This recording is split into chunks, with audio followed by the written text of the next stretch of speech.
Hello, this is Scott from telecoms.com here on the second day of Network X 2025.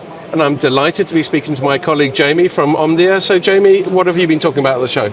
Yeah, so it's been a great time here at Network X. The first day, I moderated a fantastic panel with operators across the world talking about, they've built the highways, they've built the networks.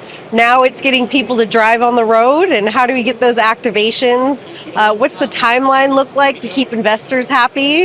And different aspects of how to use the technology to add and value-added services to drive those activations. And so when you're saying you built out the network, your focus is more on the fixed line side, is that right? Correct, yes. So we've had quite a lot of build out of like fiber networks and so on in recent years.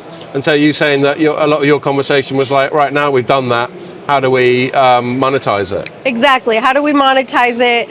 How do we, but not only how do we get the customers on the networks and get the businesses on the networks, but how do we also keep a high level of experience and so that we can continue to monetize and grow those customers? And were there any particular comments on your panel that jumped out at you?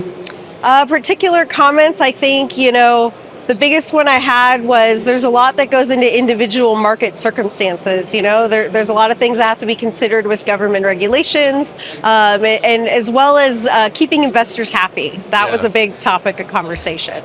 Yeah, because I mean, there's the word patient capital gets used a fair bit with like fiber rollouts, but all investors have some kind of exit plan in mind. Exactly. So there's a balancing out there, yeah? Yeah, but what's great about fiber networks is it's again, I've heard it equated to building a highway. You build something for 30 years and get a stable return on it. It's what's not to like about fiber.